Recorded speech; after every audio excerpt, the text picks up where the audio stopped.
enfant, ma mère m'endormait en me caressant la joue. J'avais la certitude que tout était pour le mieux, que j'étais à ma place dans la profondeur de mon lit.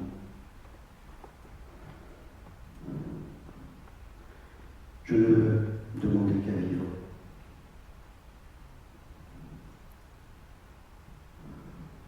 En grandissant, le monde m'attribuait des places sur les bancs de l'école, comme si l'on me passait les clés, le mode d'emploi. J'aurais dû prendre après une place dans le monde du travail.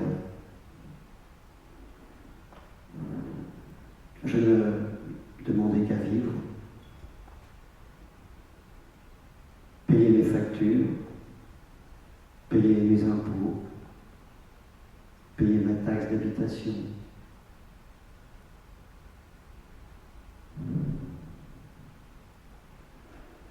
J'ai été posé là, au monde. On a réussi à me réclamer le prix de ma place. Je ne demandais qu'à vivre. Je ne suis pas un héros. Ma pensée est naïve, mais elle existe. J'accepte l'évident constat de mon agitation contre la vitre du monde. Je n'ai pas l'âme d'un compétiteur. Je ne demande qu'à vivre. Est-ce que les rêves sont plus grands que le monde? Je contemple la gestation de nos sociétés à la télé, je l'entends à la radio. Je suis à la fois derrière et devant la fenêtre de mon époque.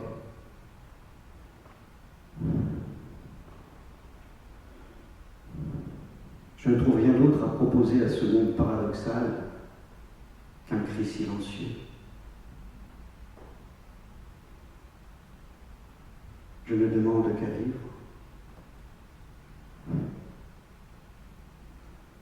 Mon amour,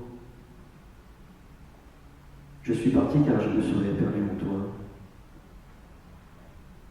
Je suis parti perdu dans les méandres de mon esprit et je ne sais pas ce que je cherche. Je trouve l'apaisement dans la solitude et la contemplation, dans l'épreuve de mon corps, mais je retrouve aussi mes rituels. L'achat et la lecture de mon journal en prenant un café. Je voudrais effacer ma mémoire et reprendre tout à zéro, redécouvrir et se laisser prendre au charme de la première fois.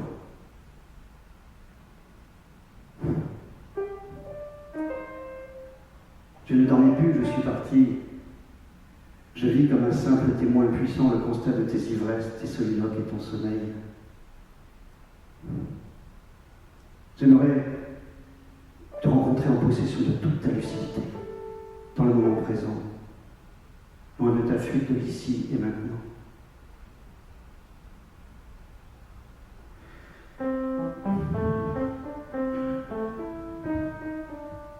Tu me manques. Quand tu t'éloignes vers les horizons de ton éthylisme. Tu me manques quand tu parles dans ton récit monomaniaque pendant de longues nuits de veille. Tu me manques quand tu m'abandonnes pour les profondeurs de ton sommeil.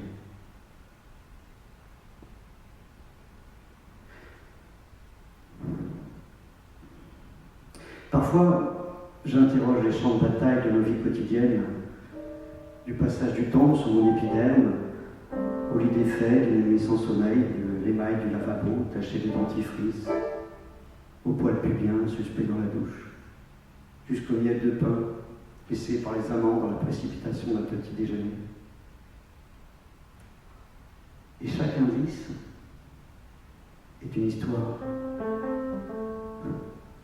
me permettant de faire le constat de victoire de la vie sur la mort. Chacun laisse une trace dans un espace, dans le temps, dans la mémoire, chez l'autre.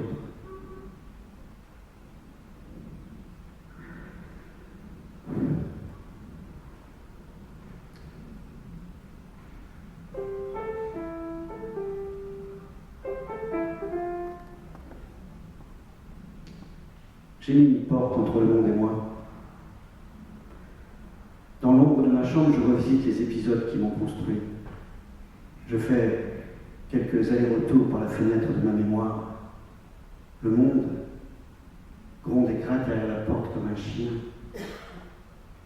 harcelé par cette obligation d'exister qu'exigent les autres. Puisqu'il faut vivre comme l'herbe pousse, puis-je au moins quelque temps me soustraire au regard de tous?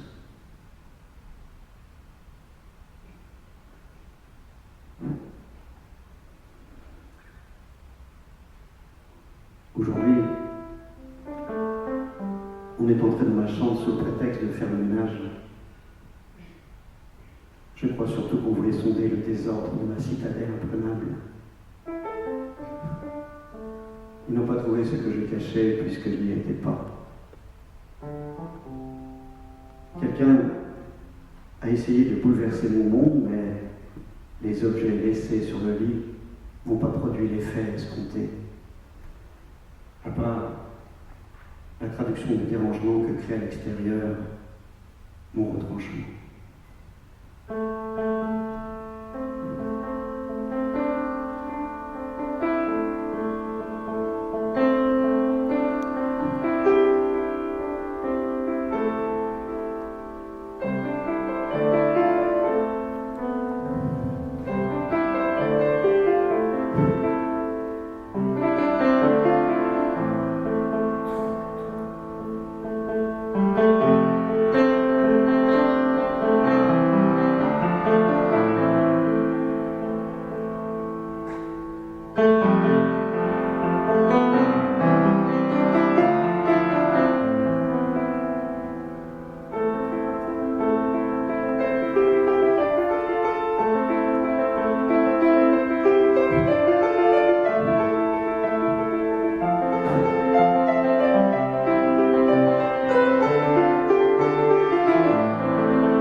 Enfant, pour moi, l'adulte était un géant.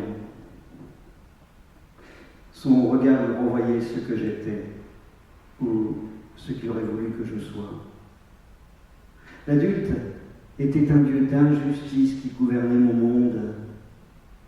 Je levais la tête devant cette montagne d'incompréhension et de mystère. Tu comprendras quand tu seras plus grand. Fallait-il grandir pour rejoindre les cimes? Parfois, je tire un bout de ficelle de souvenir qui nous fait remonter jusqu'à ces tragédies enfantines. Je contemple toutes ces icônes si imposantes du bas de mon enfance, ces petites choses qui me restent et qui font ce que je suis.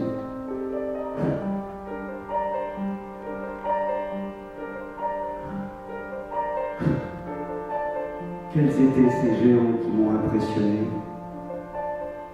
blessés par l'inconsciente dictature de leurs mots et de leur maladresse. L'enfant qui est en moi retrouve ses douleurs, mais l'adulte que je suis n'arrive pas à le consoler.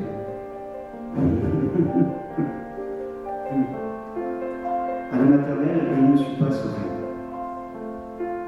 Et j'ai suivi ma grande sœur dans la logique implacable de l'enfance.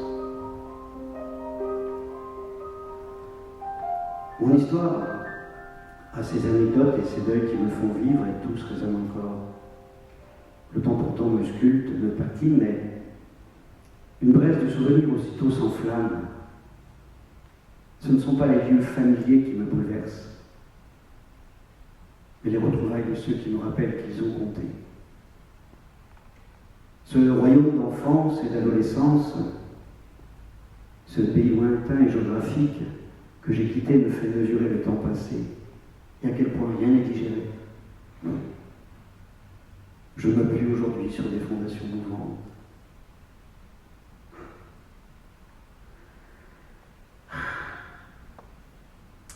Ces portes entrouvertes sur le passé nous foudroient. Nous sommes là, réunis, une famille. Chacun a porté sa pierre à l'édifice.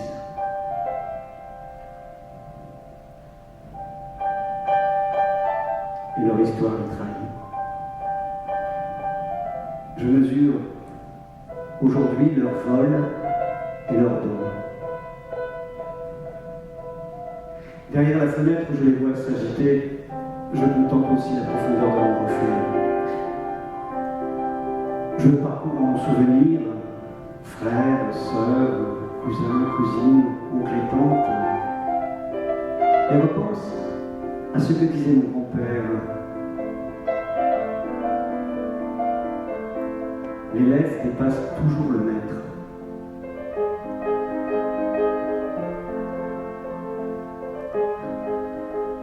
L'ai-je assez écouté?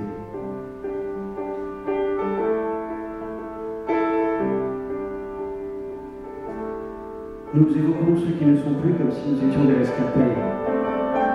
Il n'y a rien à gagner, rien à perdre, il y a des vies à vivre. Les absents sont présents. Ils existent par nos évocations, mais aussi parce que je les pense. Parfois, l'enfant se glisse au détour d'une conversation, dans l'inconscient d'une blague, ou le profil ou l'expression d'un parent. Ces images qui lui font exister. Une photo dans un cadre. Je glane des détails de moi dans la mémoire. Petit bonhomme, un sale gosse capricieux, un clown, l'artiste de la famille.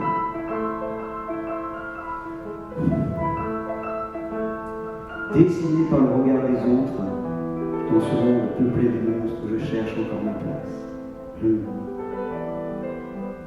Ces visages, ces sourires, ces yeux plissés de rides sont les histoires que j'essaie de déchiffrer. Et je guette aussi la page blanche des bouilles enfantines.